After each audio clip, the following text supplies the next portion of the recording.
Mahal, anong plano mo ngayong nagdadalang tao ako? Aalis ka pa rin ba sa kabila ng mga balitang maraming pinapaslang mga buntis dito sa atin? Yun kasi ang dapat, mahal eh. Hindi pwedeng tutungangan na lang ako dito at hihintay ng panganganak mo. Alam mo namang napakamahal na ng mga bilihin ngayon. Sige nga, paano kung manganak ka tapos wala tayong ipon? Saan naman tayo kukuha ng perang ipanggagastos natin? Nandiyan naman sina Aling Tess at alam kong hindi ka nila pababayaan. Mababait ang mga yan. Kaya sure akong sasamahan ka nila sa oras na nasa malayo ako para magtrabaho.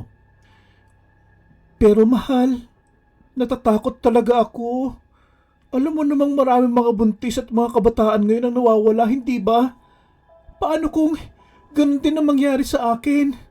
Sa tingin mo, matutulungan pa rin ba nila ako? Hindi naman sa minamalit ko sila, Mang Salome. Pero matatanda na sila eh. Sa tingin mo, makakaya nila ako iligtas sa oras na mangyaring kinatatakutan ko? Hindi rin kasi biro ang nangunguha dahil aswang sila, mahal. Mahal, uuwi naman ako ng 2 beses sa isang buwan eh. At saka, para rin naman sa atin ang gagawin kong to. Para sa magiging baby natin.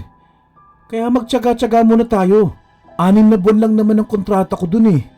Pagkatapos nun, hindi na ako aalis. Promise yan.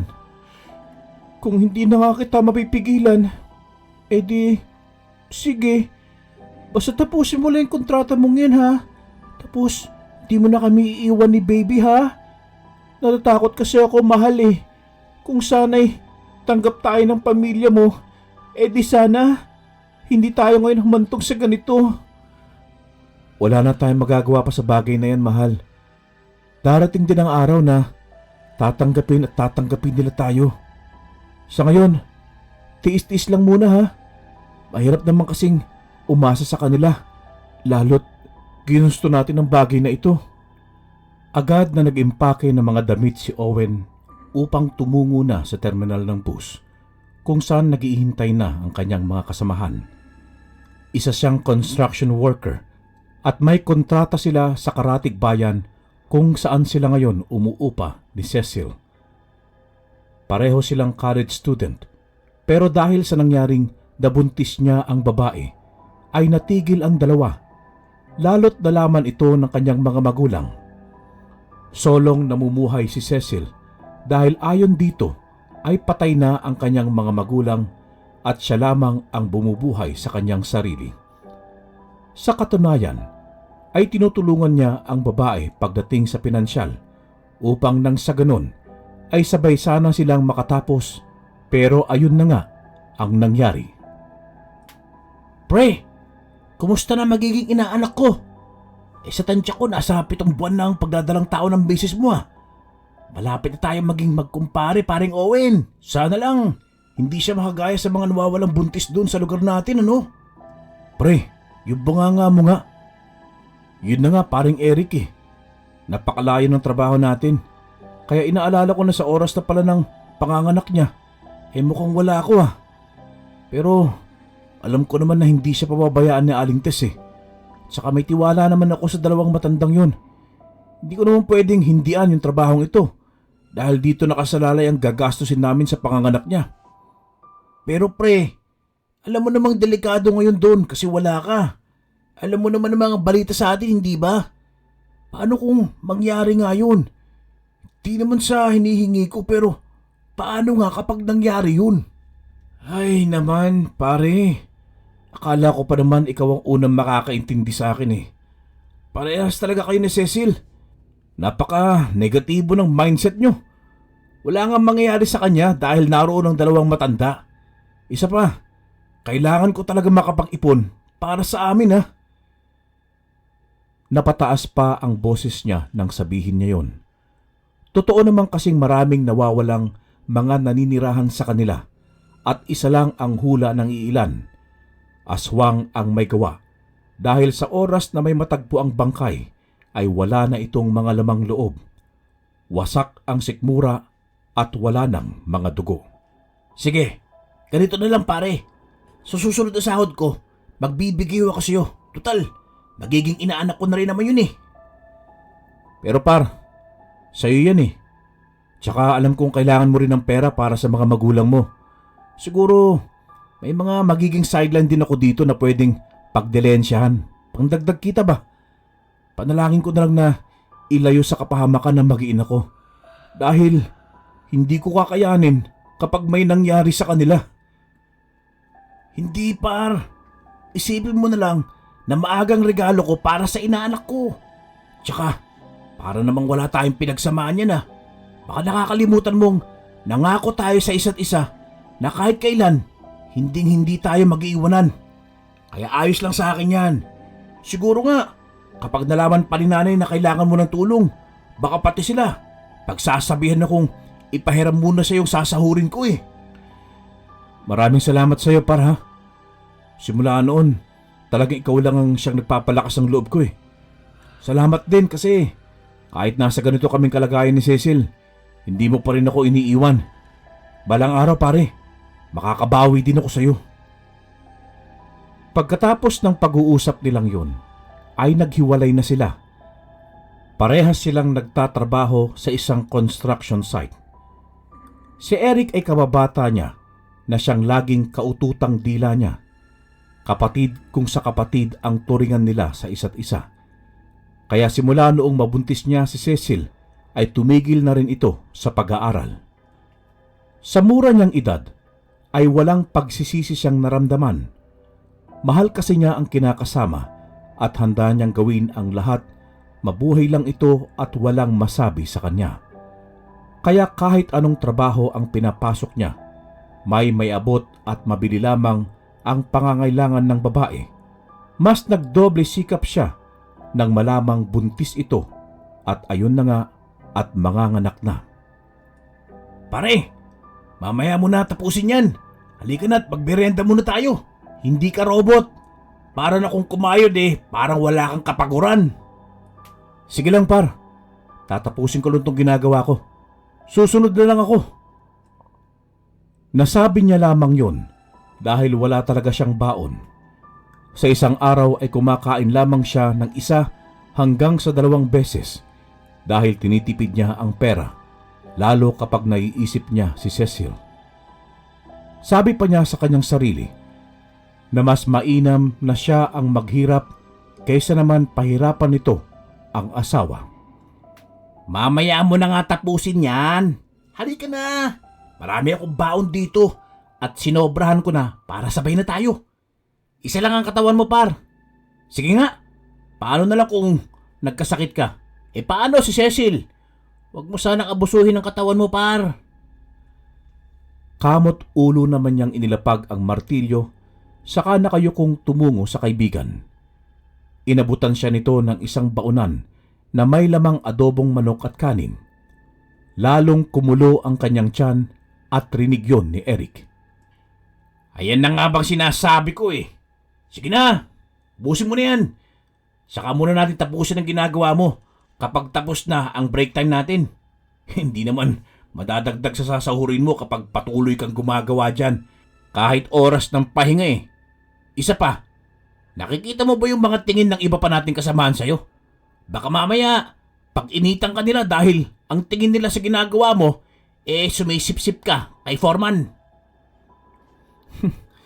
Hayaan mo na sila pare. Isipin na nila kung anong gusto nilang isipin. Bahala sila. Ang sa akin lang eh, ginagawa ko lang ang trabaho ko na maayos. At bukod dun, hindi naman ako nagpapalapat ng papel kay Foreman eh. Maayos ako nagtatrabaho at alam kong walang mali sa ginagawa ko. Kaya hayaan mo na sila. Ngunit nagulat na lang sila nang biglang binangga siya ng isa nilang kasamahan. Malaki ang pangangatawan nito at isang karpintero.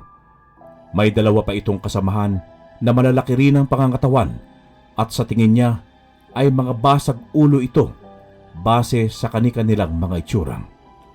Uy, ano bang mga problema mga tol? Bakit bigla-bigla na lang kayong namamangga? Hindi nyo ba kami nakikita? Alam na nga kumakain ng tao eh. Bakit? Papalag ka? Uy, mga pare! Mukhang papalagang sang to eh! Gusto ata yung masampulan. Parang Eric, hayaan mo na sila. Hindi mo ba nakikita mga mukha nila? Parang mga adik oh. Bulong niya noon sa kaibigan na gusto sanang pumalag. Alam naman kasi niyang kahit dalawa pa sila ay wala silang laban dito. Pagpasensya niyo tong kaibigan ko, tol. Baka nabigla lang siya. Anong pasensya? Hahayaan mo na lang bang ganituhin nila tayo dito? Di porkit lugar nila ito, hahayaan na lang natin sila par. Pumunta tayo dito dahil sa trabaho, hindi para maghanap ng gulo. Pero kung yun ang gusto nila, bakit hindi natin ibigay? Nananahimik tayo dito tapos bigla silang susulpot at namamangga. Hindi ba't nakaka-insulto yun? Sana sila na lang yung binibiktima ng mga aswang na yan para naman mabawasan ng mga adik sa mundo. Aba, matapang ka, Totoy ah. Yan ang gusto ko yung matapang. Sige, mamaya pagkatapos ng trabaho, sa likod ng gusaling to, may bakanting lote doon. Hihintayin kita doon. Tingnan natin kung hanggang saan ang abutin yung patpatin mong katawan. Mga pare, inuulit ko. Pagpasensya niyo tong kaibigan ko. Ayaw namin ng gulo. At ang punta lang namin dito ay magtrabaho at makapag-ipon. Sana naintindihan niyo kami ha. Ay, anong kaguluhan ito? Ay, Jomar, tapos na ang break time. Bumalik na kayo ng mga kasamahan mo sa trabaho. Ang pinakaayaw ko sa lahat ay yung pinapakailan ng mga tauhan ko. Ha? Nagkakaintindihan ba tayo? Tandaan mo ito, Jomar ha. Sa oras na may nabalitaan akong may ginawa kayong masama sa mga tauhan ko, nako, pagpasensyahan tayo. Kilala mo ako at hindi mo na naising kalabanin ako. Hindi ka pa ba nadadala sa mga nagawa ko sa'yo noon? Sa pagdating yon ng kanilang foreman na si Dante, ay doon pa lang natigil sa pagsasagutan ng dalawa. Nagtaka naman sila sa inasta ni Jomar dahil sa nakikita nila ay takot ito kay Dante. Agad ding umalis ang mga ito, pero bago yon ay nakita pa niya kung paanong titigan ng masama ni Jomar si Eric at tila nangahamon ng away. Kayong dalawa naman, bilisan nyo dyan. Hayaan nyo na yung mga basakulerong yun. Mamaya, pupunta kayo sa kubo ko at may sasabihin ako sa inyong mahalagang bagay. Sa ngayon, kailangan muna nating tapusin ang mga ginagawa natin dahil minamadali na tayo na may-ari. Basta mag-iingat kayo dun sa mga basakulerong yun dahil wala silang pinipili at kahit sinong gusto nilang pagtripan ay gagawin nila. Kaya sana'y iwasan nyo silang makasalamuha. Paano boss? Kumakain kami dito. Pero sila yung nauna Hindi naman yata tama yun. Pare, makinig na lang tayo kay Boss Dante dahil siya ang mas nakakakilala sa kanila. Mas mainam na umiwas na lang tayo sa gulo. Sabi mo nga 'di ba, trabaho ang punta natin dito. Kaya yun na lang ang pagtuunan natin ng pansin. Baka mamaya, ano pang gawin nila sa atin kapag pumalag pa tayo sa kanila? Ano sa palagay mo? Ay, boss, ano nga palang importanteng bagay ang sasabihin mo sa amin? At bakit kailangan sa kubo mo pa? Basta, mamaya ko na lang sasabihin pagkatapos ng trabaho. Saka lahat kayo rito, ay kayong dalawa pa lang ang hindi ko nabalaan Kaya mamaya, aasahan ko ang inyong pagdating doon sa kubo ko. Bilisan nyo dyan kumain para makabalik na kayo sa trabaho. At ikaw, Owen, tama ba? Ipagpatuloy mo lang yung ginagawa mong pagsisipag at darating ang araw na tataas ang posisyon mo dito. Sige na, marami pa tayong dapat ayusin. Binilisan na lamang ng dalawa ang pagkain. Pagkatapos noon ay agad na silang bumalik sa kanilang mga gawain. Habang nagtatrabaho si Owen, ay iniisip nito kung ano ba talaga ang mahalagang sasabihin ng kanilang foreman sa kanila. Kinahapunan nga ng araw na yon, ay pumunta sila sa kubol o barracks nito kung saan ito namamalagi. Magandang hapon po, foreman. Nandito na po kami ni Eric. Sige, maupo kayo. Kaya ako kayo pinatawag ay nais ko labang kayong balaan. Lalo na dyan sa grupo ni Jomar. Kung maaari ay iwasan nyo siya. Sila, iilan lang kayo sa mga nakaalitan niya. At nakapagtatakang lahat ng napagtitripan nila ay biglang nawawala. Alam kong may tinatago siyang lihim, kaya iwasan niyo siya at huwag nang patulan pa. Baka mamaya matagpuan ko na lang kayong bangkay sa tabi-tabi. Ayokong mangyari ulit ang kinatatakutan ko. Kung ganun, boss, bakit hindi nyo sila sinibak sa trabaho? Kayo ang mas nakakataas at kung magpapatuloy ang kanilang ginagawa, tiyak maubusan kayo ng tauhan. Saka, kung sa akin naman ay di naman po pwedeng ganun-ganunin na lang kami dito. Parehas lang naman kaming kumakayod at pinapasahod dito ah. At ano ho yung ibig nyo sabihin? Matatagpuan sa tabi-tabi.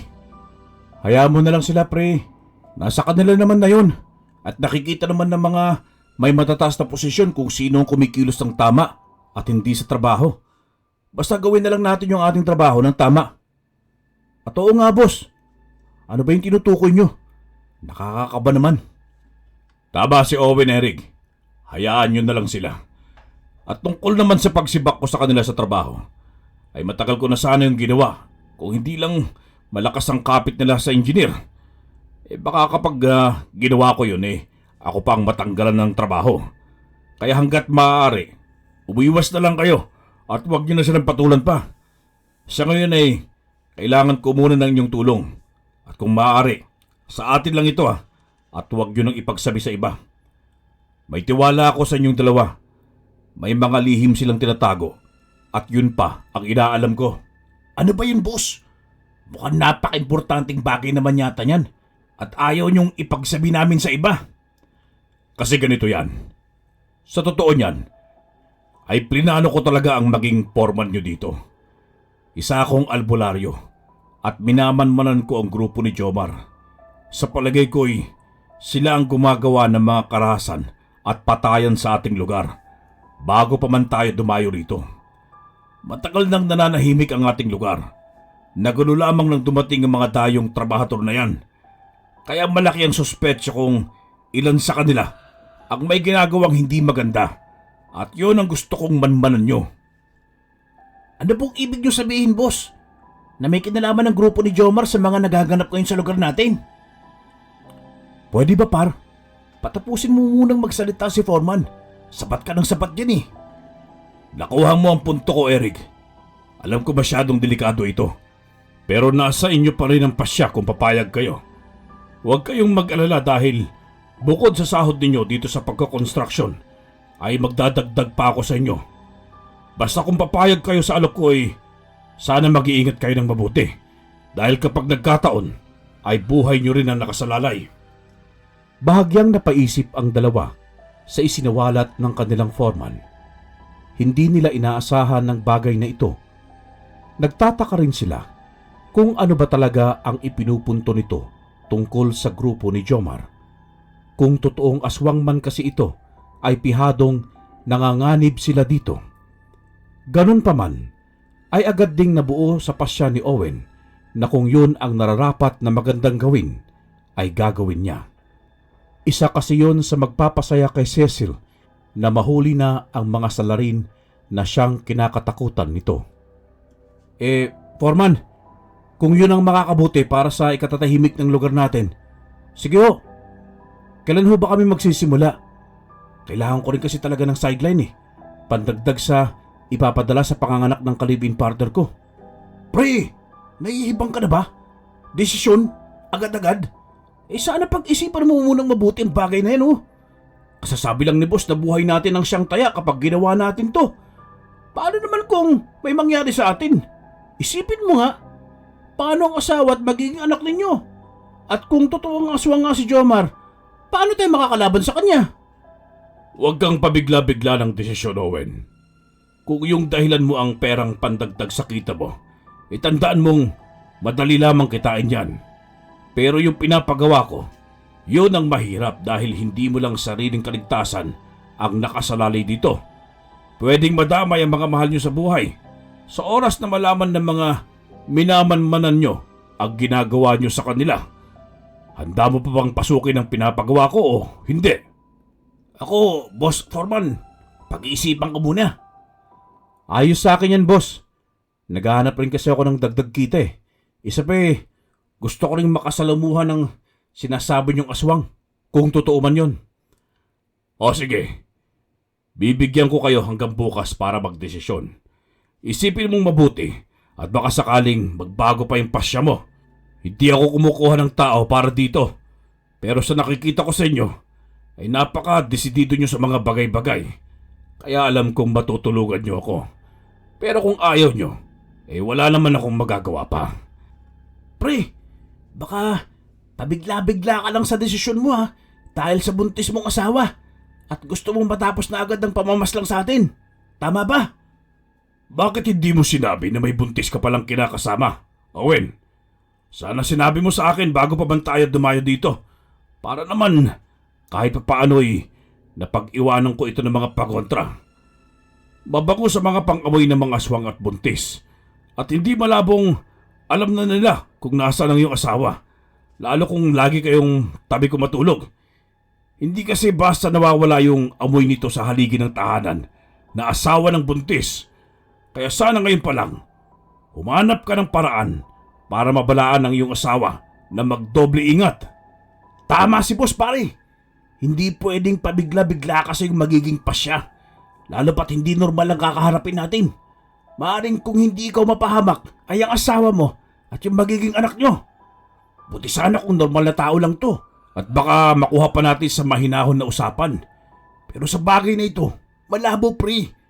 Aswang ang maaaring kalabanin natin. Alagad ng dilim. Pre, para wala naman tayong pinagsamahan. Kapag nagdesisyon ako, yun na yun. Tsaka isipin na lang natin kung sakaling umayon sa atin ang plano ni boss at mahuli ang salarin. Matitigil na ang karahasan at patayan sa ating lugar. Babalik muli sa dati ang ating baryo kung saan tahimik at malayang nakakagala tayo kapag gagabi.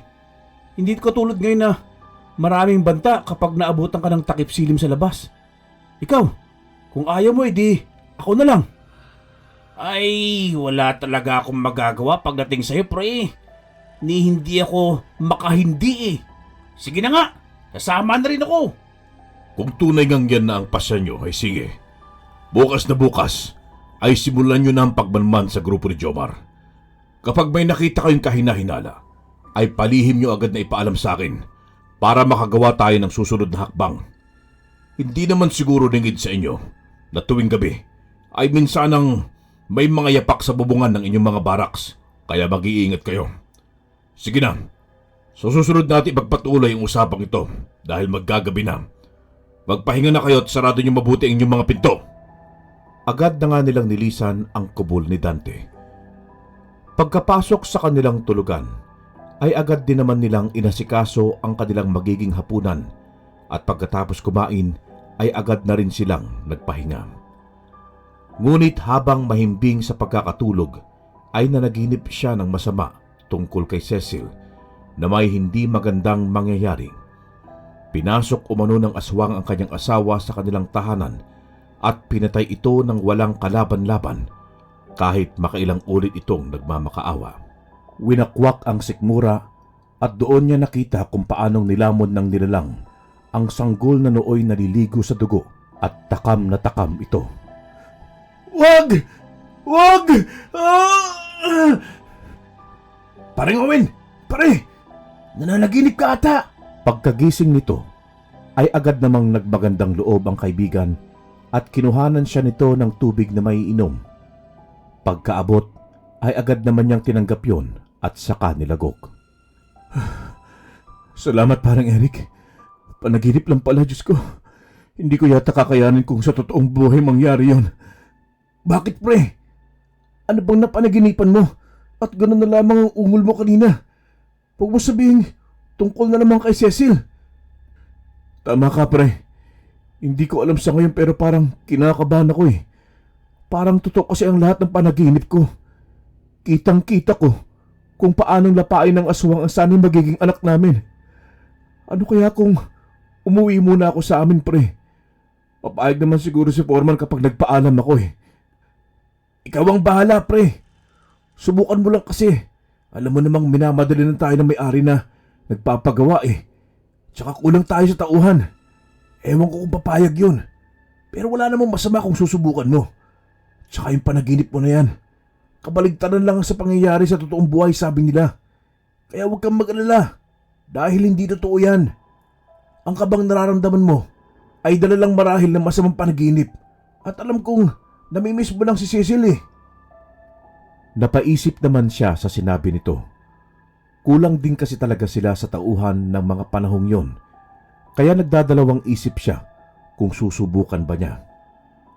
Maya-maya pa ay nagpaalam sa kanya si Eric na mauuna na itong matulog uli na siya namang tinanguan nito.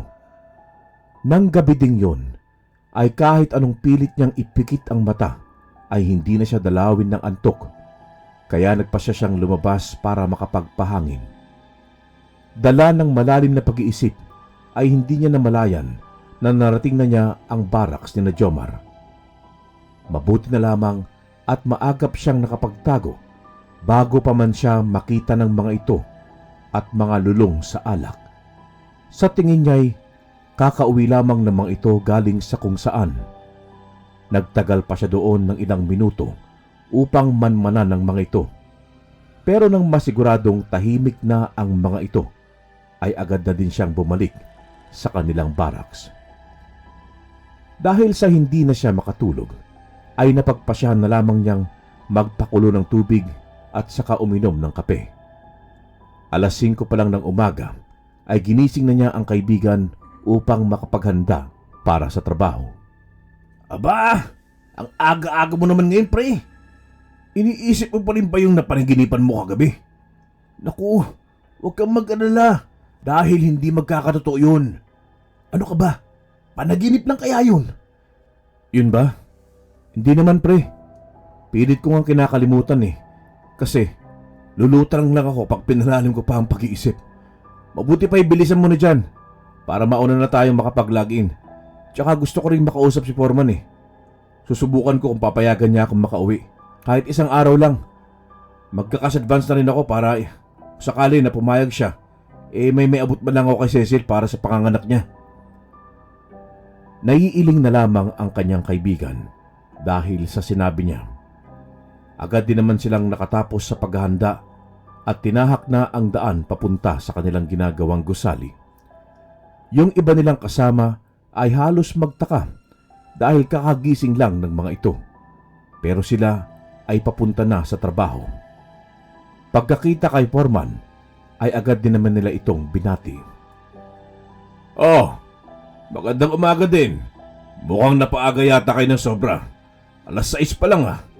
Yung iba niyong kasama kakagising lang. Tapos kayo nandito na. Paano tong si Owen, Foreman eh? Masama yung napanaginipan kagabi. Mabuti na lang at nagising ako. Dahil kung hindi, baka natikok na ito. Ayun, hanggang inumaga na siguro, hindi pa rin nakakatulog. Kaya naman pala. Ano bang napanaginipan mo, Owen? At hanggang ngayon parang ang lalim pa rin ang iniisip mo. Wala na yun, boss, Foreman. Gusto ko talagang mapaagang pumasok dahil may mahalaga akong sasabihin sana sa'yo eh. Kung inyo sana mamarapatin, baka po pwedeng dalawin ko muna mag-ina ko sa bahay. Kahit isang araw lang po sana. Liliban muna ako sa trabaho. Kagabi pa kasi ako kinakabahan eh. At masama ang kutob ko. Sana'y payagan ninyo ako. Sus, ang sabihin mo, namimiss mo lang kamo si Cecil. Ay, ikaw talaga, binibiro lang eh. Namamatok ka pa. Seryoso ako, pre. Huwag mo na may pasok yung kapilyuhan mo. Buti yun lang inabot mo. Tama na yan. Baka mamaya sampahumantong yan. Kung tutuusin kulang na kulang tayo sa tauhan. Owen, gusto ko sana walang absent sa trabaho ah. Pero dahil nakikita ko naman na maayos ang performance mo sa trabaho at isang araw ka lang naman mawawala. Sige, wala namang problema. Isa pa'y isang pangitain niyang nararamdaman mong kaba. Marami sa ating mga normal na tao na minsan nangyayari ang instinct nila. Kaya sana'y hindi ganyan yung sayo. Maraming salamat po, Foreman. Ngayon lang din ho kasi nangyari sa akin to eh. O sige na. Kailangan ko na rin mag-ayos ng sarili dahil maya-maya lang mag-uumpisa na tayo magtrabaho. Mamayang tanghali ka na umuwi At sa susunod na araw ko na bumalik, para naman may dagdag oras kang makasama ang mag-ina mo. Mamaya bibigyan din kita ng paunang sahod, para naman may pandagdag ang misis mo sa panganganak niya. Namutawi ang ngiti sa labi ni Owen nang marinig ang huling katagang binanggit ng foreman. Agad din siyang nagpasalamat at saka mabilis na kumilos upang magtrabaho.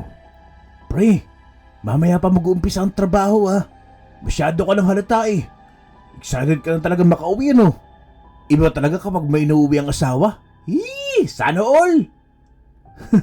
Eh di mag-asawa ka na rin, tol. Problema ba yun? May itsura ka naman at may sapat na kita. Kaya di malabong makahanap ka rin agad ng makakatuwang mo. Di ba may crush ka dun sa eskwela natin dati? Sino nga ba yun? Si Danica! Balita ko, napakaganda daw niya ngayon. Base sa mga naririnig kong bulong-bulungan ha. Ba't ba hindi mo subukang ligawan siya, pre? Tapos ano? Pag nag-asawa ko, sino nang susuporta sa mga pangangailangan ng mga magulang ko? Halos doblehin ko na nga tong katabang ko para dumoble din ang sahod ko dito sa pagkakonstruksyon. Hirap talaga kapag walang tinapos, no, pre? Yung mga dating kaklase natin, naabot na nila yung mga pangarap nila. Tapos, tayo, heto, nagbabanat ng buto para lang may kitain. Sino bang nagsabi sa'yo na tumigil ka sa pag-aaral, ha? Ako lang yung nakabuntis, pre. Baka nakakalimutan mo. Buti ka pa nga, kahit pa paano. May pamilya ka pang handang sumuporta sa'yo eh. Ako, di ba ayaw nila kay Cecil kaya nila ako pinalaya sa bahay? Masakit nga yun, pre. Hindi mo naman sila masisisi dahil mataas ang pangarap nila para sa'yo. Pero yun nga ang nangyari, hindi ba? Kaya nga, tol eh. Pero hanggat may lakas pa ako, ipinangako ko sa sarili ko. Nakakayanin ko. Kasi kasalanan ko rin naman to eh. Alangan namang ipanaglag ko yung bata. Wala namang kasalanan yon. Dalangin ko na lang na sana balang araw patanggap na kami ng mga magulang ko para hindi na ako nahihirapan ng ganito, pre. Alam mo, nahihiya na rin ako kay Cecil eh. Hindi kasi ganito ang buhay na pinangako ko sa kanya. Pero ano pa nga ba magagawa ko kung hindi ang magtiis? Sipag at tiyaga lang. Siguro balang araw makakaahon din tayo. Yan ang gusto ko sa'yo, pare. Ang lakas ng fighting spirit mo. Sana all lang talaga may pinagugutan ng lakas. At tungkol naman kay Danica, pre. Oo, nakita ko siya noong nakaraang buwan. Gumanda na nga siya, pre. Akalain mong buntik ko na siyang hindi makilala kung hindi pa siya ang unang bumati sa akin. O, di ba? Gumanda siya? Wag mo sabihin hindi ka na humaling sa kanya dahil babatukan talaga kita. Kahit sino naman talaga, pre, magkakagusto sa kanya eh. Maliban sa napakaganda na napakaamo pa ng muka. Pero yun lang, agad din siyang umalis dahil sumasakit daw yung tiyan niya. Ewan, pero nagmamadaling umalis eh. Para bang hinahabol niya ang oras niya. Yun na sana pagkakataon mo, pre. Sana tinulungan mo siya. Mali mo naman, di ba? Magkaroon kayo ng ugnayan sa isa't isa. Nako, sa bilis ng pangyayari, pre, hindi ko na nga namalayan na nakaalis na siya eh. Huli na nung napagtanto kong nakalayo na siya. Isa pa eh, may sumalubong na lalaki sa kanya na naka-shades. Ewan, pero sa forma ng lalaki parang yayamanin. Baka boyfriend niya yun. Nagpatuloy ang usapan nila hanggang sa isa-isa na ngang dumating ang kanilang kasamahan. Hanggang sa nagsimula na ang lahat sa kani-kanilang mga gawain. Pagpatak ng 11:30 ay doon na sila pinatigil para naman makapagpananghalian na. Doon na rin nagpaalam si Eric sa kaibigan at sa ilan pang mga kasamahan upang makapag-ayos ng gamit na dadalhin pa uwi. Paano? Mag-iingat ka ha, Owen. Bumalik ka na lang sa susunod na araw. Mabuti nang makaalis ka ngayon para hindi ka abutan ng dilim sa daan nyo. Alam mo namang napakadelikado ngayon sa inyo at malayo-layo rin ang lalakarin mo pagkababa mo ng bus. Kumusta mo na lang ako sa misis mo. At eto nga pala, 5,000 yan ha. May konti akong naipon kaya dinagdag ko na muna para naman hindi ko langin ang panganganak niya. Sige na, umalis ka na para makahabol ka sa third trip ng bus. Abay, malaking halaga na po ito, Foreman. Baka wala na hong natira sa inyo. Kung tutuusin kensenas na sahuran ko na ito ah. Pero hindi ko hindihan to dahil kailangan ko rin eh.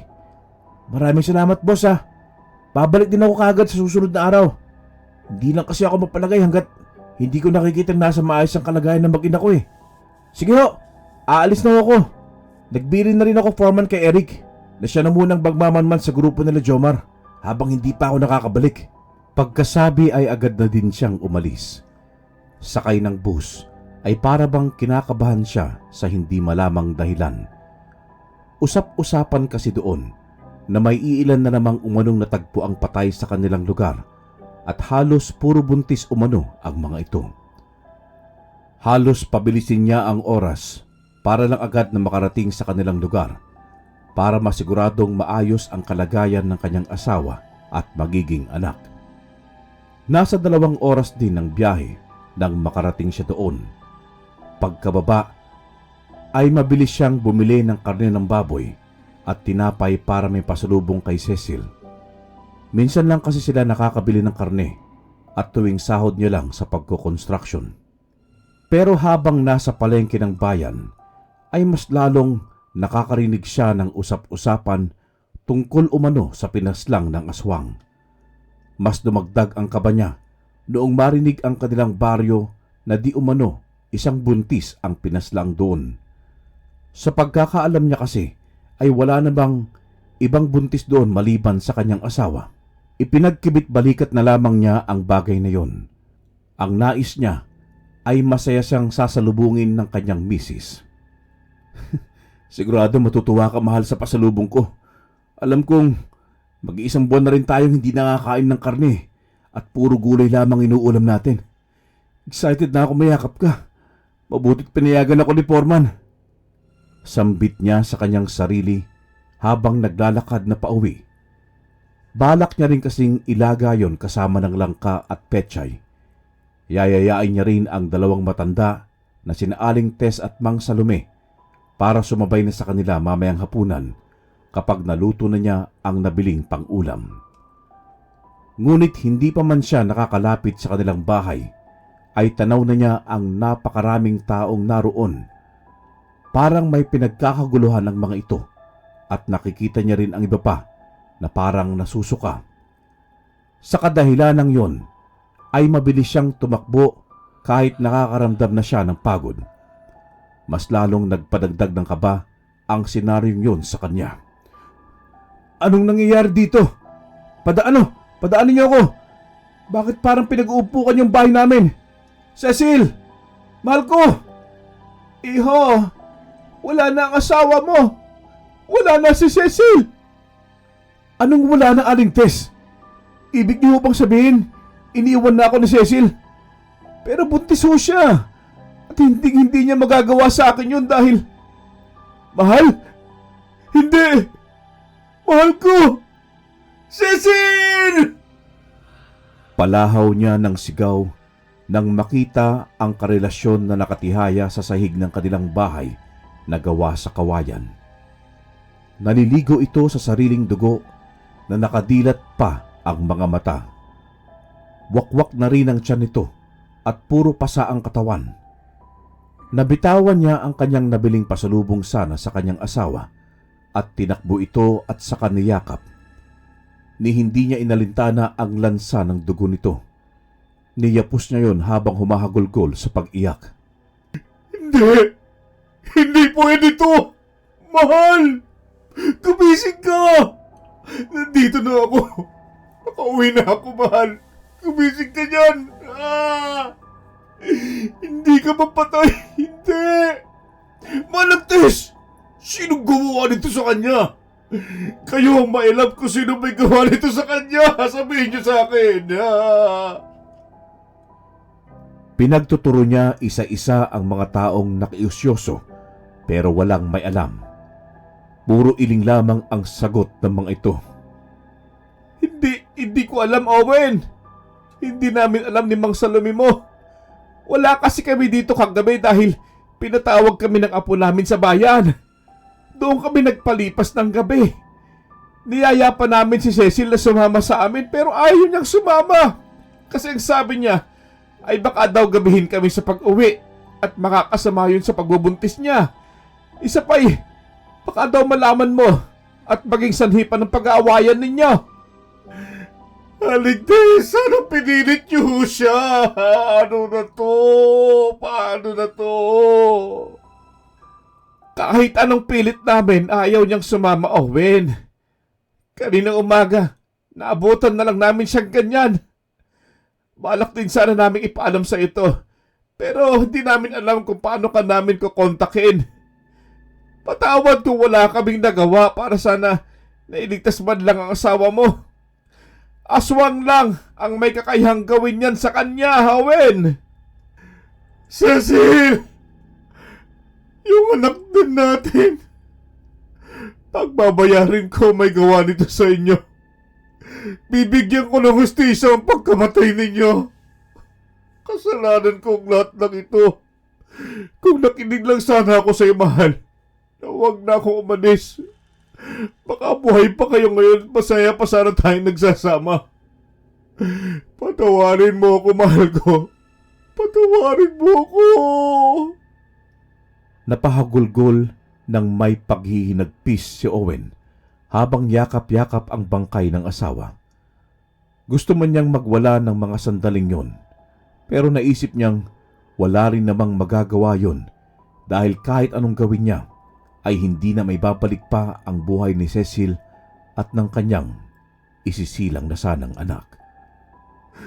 Diyos ko! Paano? Bakit mo hinayaang mangyari sa akin ito? Wala naman ako natatandaang nagawa kong malaking kasalanan sa iyo.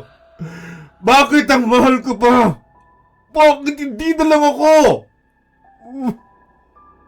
Sumbat niya noon habang tinitingnan si Cecil na pinagtulungan ng mga naroon sa kanila na ilibing sa likod ng kanilang bahay. Lagi namang nakasunod sa kanya ang mag-asawang Salome at Tess upang damayan siya sa kanyang pagluluksa. Owen, anong plano mo ngayong wala na si Cecil, iho? Alam ko masakit ang mawalan ng mga mahal sa buhay, pero naniniwala akong malalampasan mo ang lahat ng ito. Nandito lang kami ni Salome na handang dumamay sa iyo. Sabihin mo sa amin kung anong plano mo. Baka may magawa pa kami para makatulong sa iyo. Daig ko pa ang naputulan ng isang paaaling, Tess. Ako ang may kasalanan ng lahat ng ito. Ako yung tumatayong padre di pamilya namin. Pero wala man lang ako magawa para maipagtanggol si Cecil. Kung sana'y narito lang ako sa tabi niya, baka hindi nangyari ang lahat ng ito. Sana ngayon buhay pa siya. Owen, pero gagawin ko ang lahat. Mapagbayad lang ang may gawa nito sa kanya. Kahit gaano pa siya kabangis na alagad ng dilim, ay pagbabayarin ko siya. Kinuha niya ang babaeng nagbibigay sa akin ng lakas. Hindi na siya naawa pati magiging anak sa namin. Kinain niya na parang hayop. Huwag mong sabihin yan, Owen. Walang may gusto sa nangyari.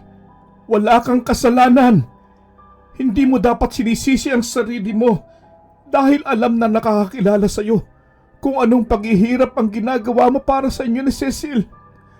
Ang dapat sinisisi dito ay ang aswang na siyang pumaslang sa kanya. May awa ang Diyos, iho, at alam ko may maganda siyang plano para sa iyo kung bakit hinayaan niyang mangyari ang lahat ng ito. Ano ba yung sinasabi mong Diyos, Aling Tess? Walang Diyos! Dahil kung meron man, sana hindi niya hinayaang mangyari ito. Kung totoong lagi siya nakabantay. Bakit? Bakit hindi man na niya nagawang iligtas si Cecil mula sa kamay ng aswang? Owen, maghunos dili ka sa sinasabi mo. Kabahan ka sa mga Hindi, Aling Tess! Matagal na panahon kaming nananampalataya sa kanya. At lahat ng alam naming kasalanan sa kanya ay hindi namin ginagawa. Dahil naniniwala kaming kapag ginawa namin yon, ay kaawaan niya kami at ilalayo sa kapahamakan. Pero anong ginawa niya? Hinayaan niyang mangyari ang lahat ng ito, hindi ba? Anong klaseng Diyos siya? Akala ko ba siya ang pinakamakapangyarihan sa lahat? Pero bakit niya hinayaang mangyari sa mag-ina ko ito? Sana pati ako kinuha na lang niya! Ano pang saysay ko sa mundong ito kung wala na rin ang dahilan kung bakit pilit kong magpakatatag sa buhay ko? Diyos ko, ano bang pinagsasabi mo, Owen? Patawarin ka ng Diyos sa mga pinagsasabi mo. Lahat ng mga nangyari ay may dahilan. Hindi niya hayaang mawala ang asawa mo para lang sa wala. Kaya sana'y huwag mo siyang sisihin dahil lahat ng pasakit ay may katumbas na kasiyahan. Makikita mo balang araw kung anong ibig kong sabihin. Walang katotohanan ng mga sinasabi mo, Aling Tess. Owen, nasasabi mo lang yan dahil nasasaktan ka.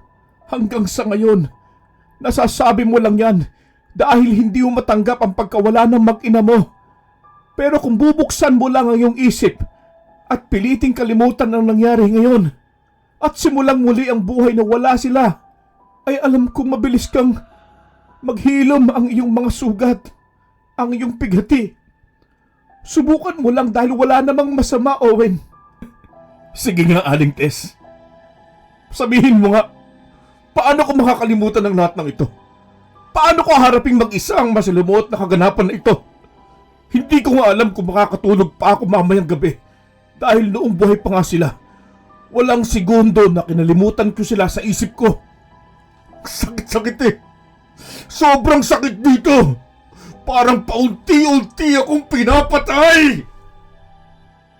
Labis ang kanyang paghihinagpis noon habang itinuturo ang kanyang puso. Napapaluhod na rin siya sa lupa at inalalayan naman siya ni Aling Tess na nooy napapaiyak na rin. Maya-maya pa'y natapos na ang paglilibing sa kanyang asawa. Marami rin namang nakiramay sa kanya at kahit papaano'y nagagawa pa naman niyang magpasalamat. Ang perang sana'y ilalaan sa pagbubuntis ng kanyang asawa ay ginugol na lamang niya sa mga tumulong upang maglibing sa mga labi ni Cecil. Mang Salome, pwede niyo ho ba akong samahan ngayon? Gusto ko lang uminom baka sakaling palandali ang mawala ang sakit eh. Nagpabili na ho ako ng lambanog. Marami ho gustong itanong sa inyo. Ang sinabi naman ng matanda na wala namang umanong problema. Kung yan umano ang magpapagaan sa loob niya, ay sasabayan siya sa kanyang pag-inom.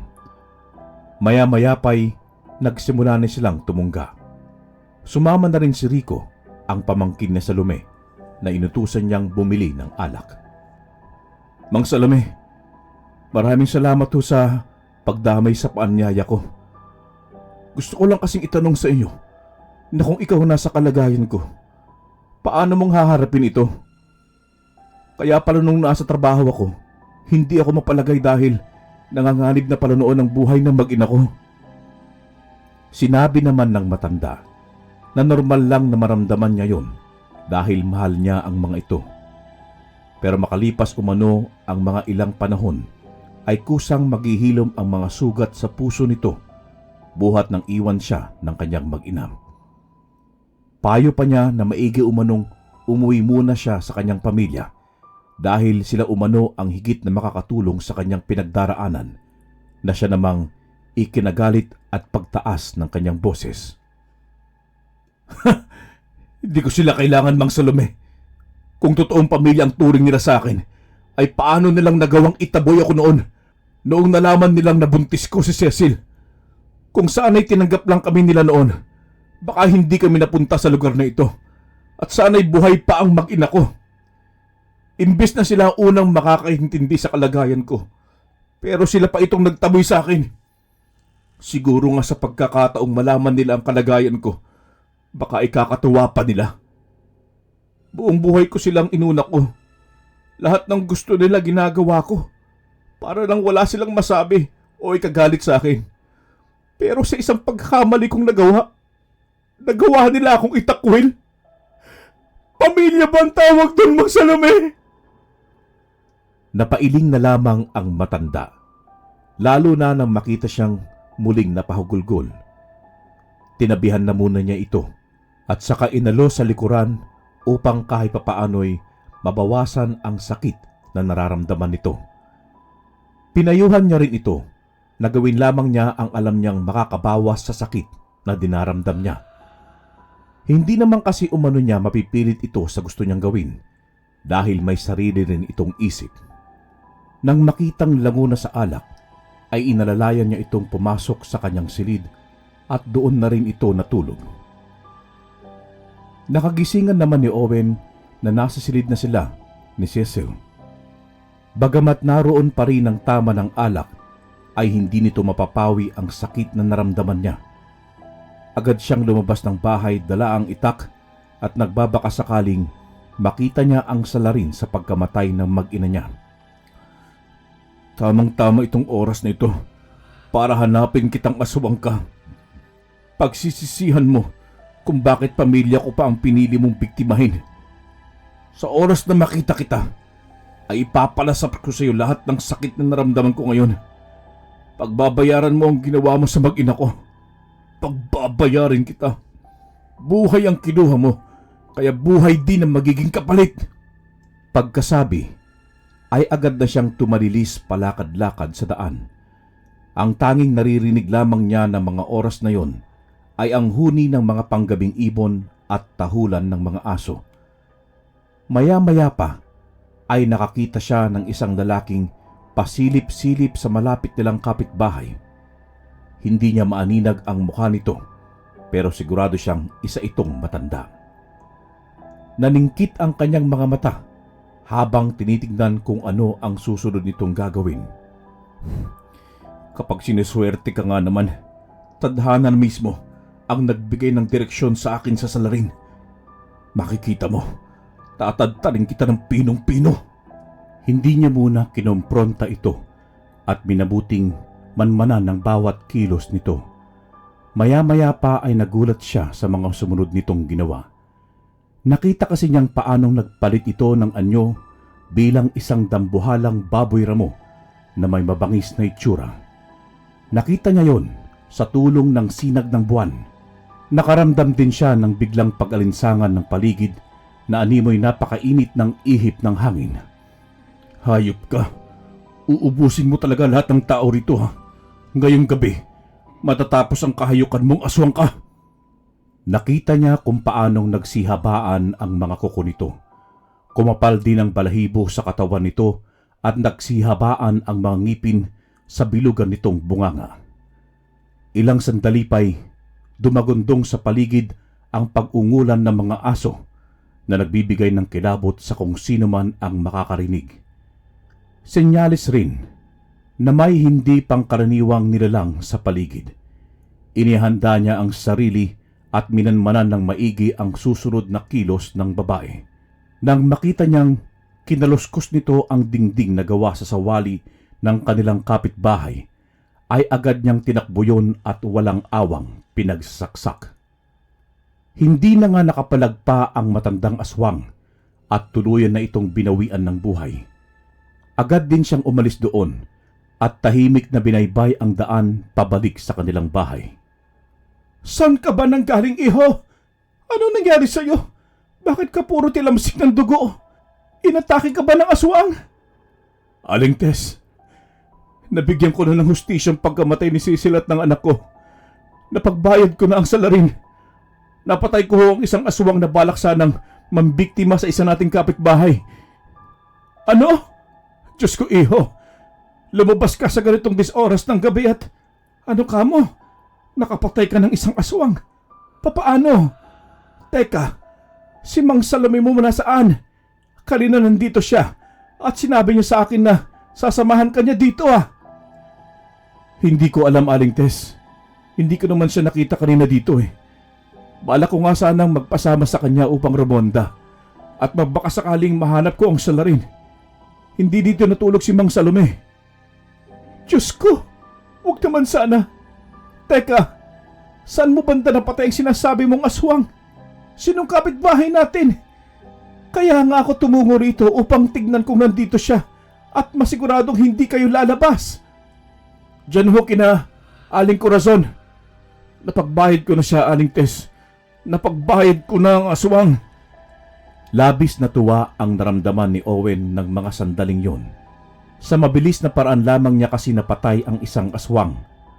Wala na rin noon si Tess dahil matapos niyang sabihin dito ang kinagagalakan ng aswang na napatay niya, ay mabilis din itong umalis. Bagay na ipinagsawalang bahala na lamang niya. Pagsapit ng umaga, ay agad na kumalat sa buong baryo nila ang pagkamatay ni Salome.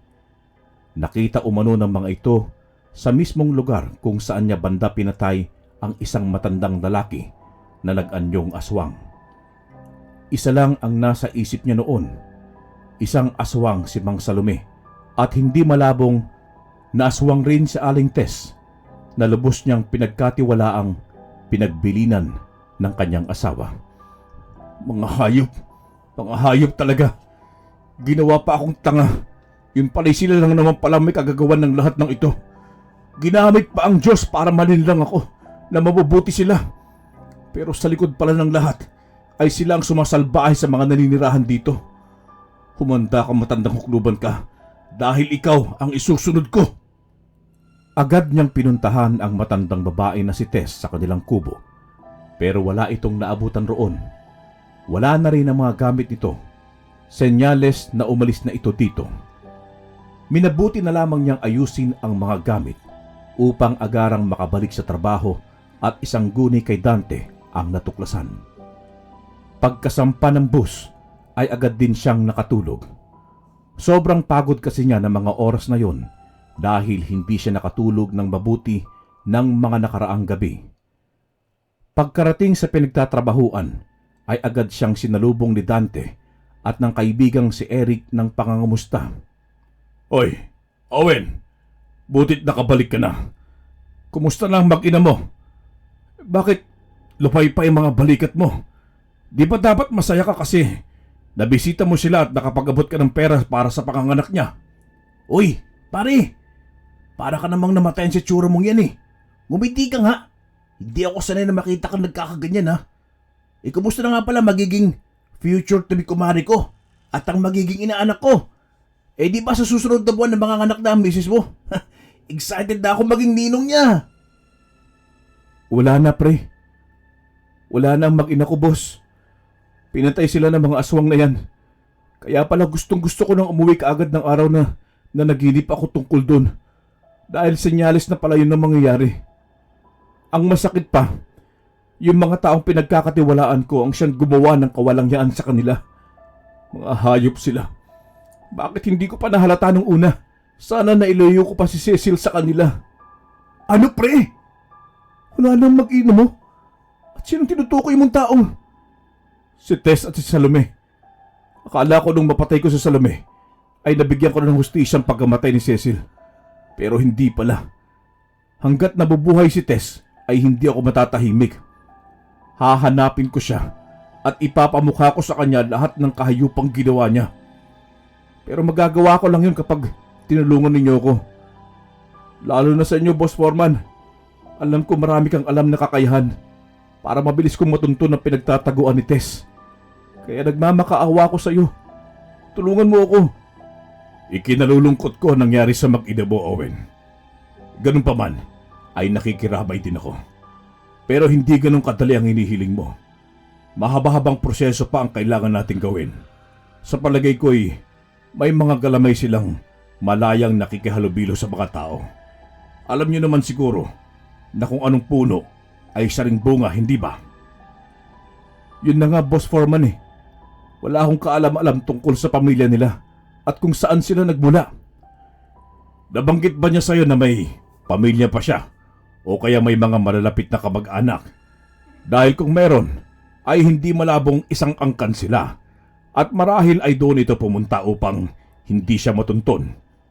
Gayon din ay nasisigurado kong alam na rin ng mga angkan nila ang nangyari sa sinasabi mong napatay mo si Salome.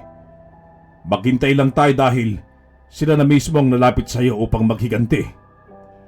At sila pa talaga ang may ganang gumanti, gayong ako itong inagrabyado nila?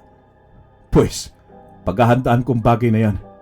Sa oras na magtagpo muli ang aming landas, ay titiyakin kong gugulong ang ulo nila sa lupa. Nakikiramay ako sa nangyari sa pamilya mo, par. Sayang lang at excited pa naman sana ako maging ninong ng anak mo. Pero malabo na pala dahil wala na sila. Alam ko sobrang bigat ngayon ang nararamdaman mo, pare. Pero wala na tayong magagawa. Ipanalangin na lang natin ang mga kaluluwa nila na sana'y makarating sila sa taas ng payapa. Siguro kaya sila kinuha dahil may magandang plano pa ang Diyos para sa'yo. Magtiwala ka lang sa Kanya pare, at alam kong malalagpasan mo rin ang lahat ng ito. Dahil sa narinig, ay sinuntok niya ang kaibigang si Eric. Hindi naman agad nakaimik ang isa dahil sa gulat. Mabuti na lamang at agad din siyang inawat ng kanilang foreman. Par, bakit ako sinuntok mo? Hindi ba ako magandang nasabi? Dahil dyan, yung mga katagang yan ang sinabi sa akin ni Tess nung mawala si Cecil. Ginagamit nila ang Diyos upang linlangin ako.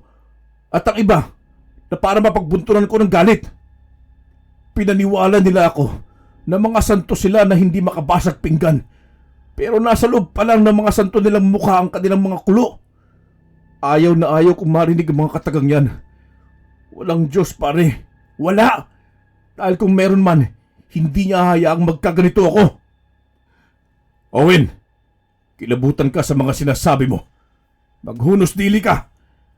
Alam mo bang dahil dyan sa mga sinasabi mong yan, ay unti-unti kang kinasusuklaban ng Diyos. Pagsubok lamang ang lahat ng ito at ginawa lamang niya ito dahil alam niyang kakayanin mo. Sa tingin mo, anong mapapala mo sa mga ginagawa mong yan, ha? Pati kaibigan mong tinuring kang kapatid ay nagawa mo saktan dahil dyan sa kimkim na galit mong nararamdaman. Boss, sobrang sakit kasi. Tuwing naririnig ko ang bagay na yan, ay bumabalik din yung dahilan na pinagmukha akong tanga. Ngayon pang nawala ang aking mag-ina. Alam kong masakit na mawala ng mag-ina dahil minsan ko na rin naranasan yan. Pero hindi yun ang naging dahilan ko para lahat ng tao sa paligid ko'y pagbalingan ko ng galit. Mag-isip ka, Owen. Sana'y ginawa mo na lang na inspirasyon yan para mapadali ang paghanap mo ng hustisya. Isip at puso ang gamitin mo, hindi yung galit ang kinikimkim mo. Alam ko mabuti kang tao at matalino ka. Kaya alam ko ring naiintindihan mo lahat ng sinasabi ko.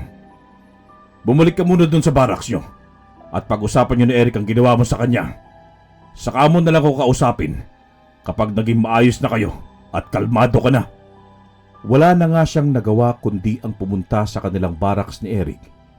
Nakayuko siya habang humihingi ng pasensya dito dahil nahihiya siya sa mga inasta niya kani-kanina lang. Isa pa'y natauhan siya sa sinabi ng kanilang foreman. Wala namang pag-alinlangang tinanggap ng kaibigan niya ang paumanhing yun. Ano ka ba par? Ayos lang. Kahit napasag mo itong bibig ko. Pambihira ka. Para kang asong ulol kung umasta kanina. Pero naiintindihan naman kita. Siguro kung sa akin nangyaring bagay na yan, baka higit pa dyan ang gagawin ko. Basta, kaibigan mo ako. Kakampi mo ako. Hindi kita iiwan. Kaibigan mo pa rin ako kahit anong mangyari.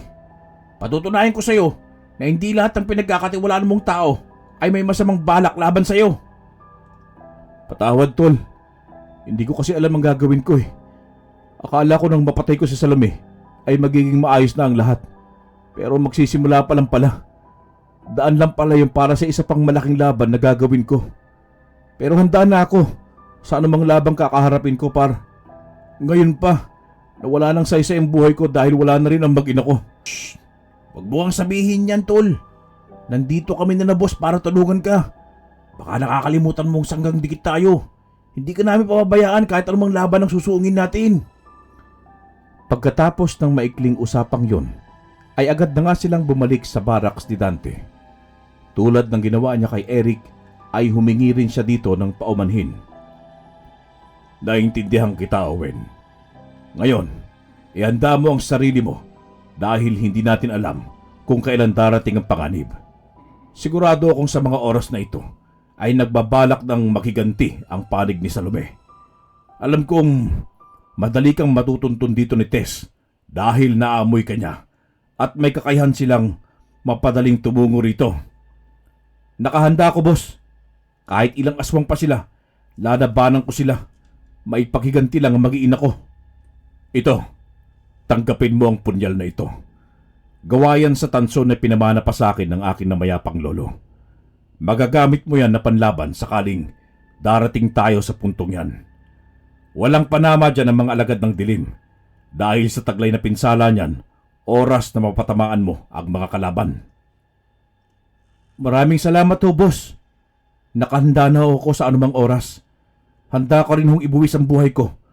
Maipaghiganti lang sa angkan ni Salome ang siyang pumaslang sa mag-ina ko. Walang mamamatay, par. Lalaban tayo para hindi mamatay. Lalaban tayo para sa mag-ina mo at para sa ikatatahimik ng lahat. Marami tayong mga naging kaibigan dito sa trabaho. Kaya alam kong sa oras na kagibitan ay tutulungan nila tayo. Kung ganon, bubalik na kayo sa inyong kubol upang makapagpahinga. Ipatitigil ko muna ang ginagawa natin at itatawag ko na lang sa bayari. Gusto kong malakas kayo sa oras na tumungo na rito ang mga aswang na yan. At isa pa, mag-iingat kayo sa grupo ni Jomar. Malakas ang kutob ko na espiya sila dito sa atin. Napag-alaman ko na rin na mga aswang sila dahil kagabi, nakita ko kung paano nilang lapaing 3 ang aso dyan sa katabing building na ginagawa natin. Kaya di malabong kabilang siya sa angkan ni Salome. Maraming salamat ho sa impormasyon, boss. Hayaan niyo at magdodoble ingat kami. At kung totoong kasama si Jomar sa angkan ni Salome, ay ako mismo ang tatapos sa kanya. Matagal na rin akong nagtitimbi sa barumbadong yan. Ngayon pa, na alam ko na isa rin siya sa kanila. Isang aswang na dahilan ng pagkapaslang ng mag-ina ko. Let me handle there. Tama ba? Anong let me handle there ba yung pinagsasabi mo? Lumabas na naman yung pagka-Inglesero mong mali-mali. Tara na nga! Bahagyang napatawa noon si Owen sa sinabi ng kaibigan. Ganun pa man, ay mas lumakas ang loob niya na harapin ang angkan ni Salome sa oras na sumugod ito sa kanila. Alam niya kasing may mga kakampi siya na handang magbuwis ng buhay upang tulungan siya sa oras ng kagipitan. Kinahapunan ay maaga silang nakatulog. Ngunit hindi pa man nangangalahati ang gabi ay nakakarinig na sila ng sigawan ng kanilang kasamahan sa labas ng kanilang barracks na animoy may kaguluhan na nagaganap. Tol, baka ito na yun. Ihanda mo sarili mo. Halika na! Hawak ang punyal ay buo ang loob niyang lumabas sa barracks. Nakasunod naman sa kanya si Eric na may bitbit na lagari. Anong gagawin mo dyan? Bakit yan ang daladala mo? Marami namang pala at iba pang kagamitan doon ah. Isa ito lang ito yung magaan eh. Patmatin tayo, alam mo ba yun? Tsaka wag ka. Dahil oras na makatama ko isa sa mga aswang na yan, ay marami-raming pinsala din na matatamo nila dahil sa ngipin ito. Go ahead, and I will follow your lead. Sa pagkakataong yun, ay napailing na lamang siya. Unang beses kasing tumama ang kaibigan niya sa pag-iingles nito. Pagkalabas, ay agad na bumungad sa kanila ang nag-aaway ng mga aswang kontra sa kanilang kasama. Sa pagkakataong yon ay mahigit kumulang sa 10 aswang ang siyang naroon at kasalukuyang kinakalaban ng kanilang kasamahan, kabilang naroon si Dante. Nang makita niya si Tess na nasa anyong tao pa lang ay agad na uminit ang dugo nito. Dala ang punyal na bigay ni Dante ay hinarap niya ito. Narito rin pala nagbabalat kayo na katulad mo, Tess. Paano yung nagawang linlangin ako? Matapos na ipinakita ko sa inyo lahat ng kabutihan namin ni Cecil. Pinagkatiwalaan ko kayo. Pero kayo rin pala mawawasak sa pamilya ko. Magbabayad ka! Tingnan mo nga naman oh. Ang dating nagtutulungan. Ngayon mortal ng magkalaban. Kakampi mo pa pala si Dante. Pues, ngayong gabi, mabubura kayo dito sa mundo. Huwag kang mag-alala dahil maya-maya lang makakasama mo na Cecil at ang sana'y magiging anak mong pinagtulungan naming lapain ni Salome. Hayop ka. Kayo ang pumaslang sa kanya. Buhay pa kayo, pero sinusunog na ang kaluluwa niyo sa impyerno. Ah! Agad niyang sinugod si Tess, pero agad din itong nakailag. Mabilis din itong nakapagpalit ng anyo bilang isang baboy ramo. Huli na nang namalayan niyang napasadlak siya sa lupa at napaibabawan siya nito. Umalis ka diyang aswang ka! Etong sayo! Ah! Gamit ang maliit niyang punyal, ay paulit-ulit niya itong pinagsasaksak. Napahiyaw naman ang matandang aswang dahil sa natamong sugat. Umalis ito sa pagkakaibabaw sa kanya at nagpagulong-gulong sa damuhan. Wala na siyang sinayang na sandali at agad na sinaksak ito sa dibdib. Humahagulgol siya habang ginagawa niya yon. Bagamat may mga kalmot sa katawan, ay hindi niya yon inalintana. Nakikita kasi niya ang mga kasama niyang trabahador doon na buwis buhay din kung makipaglaban. Sa isang sulok naman ay nakita niya si Jomar na matatalim ang tingin kay Eric at nagbabalak na saksakin ito ng hawak niyang matulis na kahoy. Wala siyang sinayang na sandali at agad na sinalubong ito. Natamaan siya sa braso at tumagos ito na husto lamang niyang ikinagulong sa lupa. Nabitawan niya rin ang punyal na hawak niya gawa ng sobrang hapdi ng kanyang natamong pinsala. May knight in shining armor pa nitong si Eric Sige, dahil ikaw ang natamaan ay ikaw ang uunahin ko. Matagal na rin akong naiinis sa inyong dalawa dahil mas malapit kayo kay Foreman kumpara sa akin na matagal na dito. Ikaw rin pala ang pumatay kay Lolo at ngayon si Lola Tess naman. Papatayin kitang hayop ka. Pero paunti-unti kong gagawin yun dahil ramdam na ramdam mo ang hapdi. Patayin mo na lang ako dahil sa oras na palampasin mo pa ang pagkakataong ito, ako mismong tatapos sa'yo. Sobra na ang pasakit na ginawa mo sa angkan mo sa akin, kaya hindi na ako natatakot pa kahit ikamatay ko pa. Bago kita patayin, ay nais ko lang sabihin sa'yo na nakatikim rin ako ng anak mo. Napakasarap niya. Ako rin ang nagtulak kay Lolo at Lola na patayin sila ng mag-ina mo dahil naiinis ako sa'yo. Sayang lang at hindi mo nakita kung paano namin ginawa ang pagpaslang sa kanila. Pihadong tripleng sakit ang mararamdaman mo pag nagkataon. Doon ay naalala niya ang gabing binabangungot siya sa kanilang barracks. Madaling araw na kasi yun nang makita niyang kakauwi lamang ni na Jomar kasama ng dalawa pa nitong kagrupo. Napakawalang iya mo talaga. Galing pa na kayo sa bahay ko nung nakita ko kayong madaling araw na nakainom. Sinusumpa ko kayo 10 ng iyong angkan. Mga halimaw kayo. Wala kayong pinipiling bibiktimahin. Bagay kayo sa naglalagablab na apoy na impyerno. Sabihin mo na ang gusto mong sabihin dahil huling mga kataga mo na lang ito. Hindi ba dapat masaya ka dahil sa wakas ay muli kayong magsasama ng iyong mag-iina? Tama na ang satsat, Jomar. Tingnan mo ang mga kasamahan mo. Sa tingin mo, ganun yun lang kami kadaling mapapabagsak. Pwes, nagkakamali ka dahil hindi namin hahayaang mangyari yun. Kung ba't kasi pinili nyo mamuhay sa kadiliman, imbes na gamitin nyo ang mga kaibahan nyo para ipagtanggol ang mga naapi. Tandaan mong kahit kailan ay hindi mananaig ang kasamaan laban sa kabutihan. Ako na lang ang natira. Patay na lahat ng mga kasama ko. Paano? Magpapalitan niyo pa sana ito bilang isang baboy ramo, pero agad din itong sinibat ni Dante. Bumulagta ito sa lupang naghihingalo dahil saktong natamaan ang dibdib nito. Tinulungan naman ni Eric si Owen upang makatayo at hinugot nito ang matulis na kahoy na bumaon sa kanyang braso. Aray ko! Ano ka ba, pare? Bakit mo hinugot pa bigla-bigla ang kahoy na yun? Teka, hindi ako makahinga.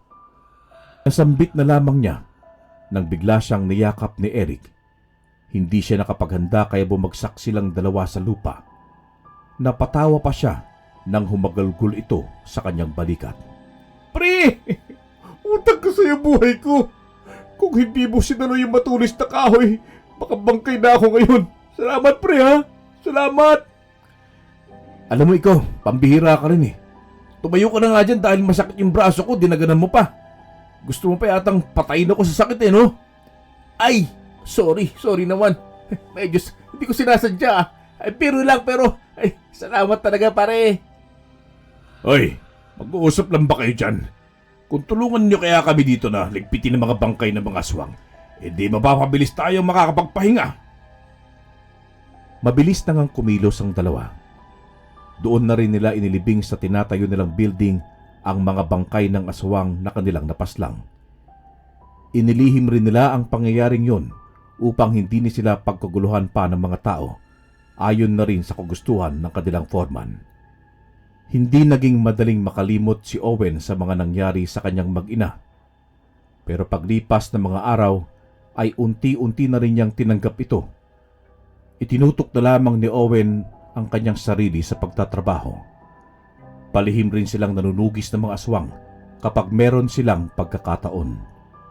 May nakilala siyang isang babae na muling nagpatibok sa kanyang puso at yun ay si Cindy. Doon ay nakabuo siya ng pamilya at natanggap na rin ito ng kanyang pamilya. Natupad din ang kagustuhan ni Eric na maging ninong ng anak niya at malaki ang pasasalamat niya sa Diyos dahil doble-doble na ang biyayang natatanggap niya. Wakas.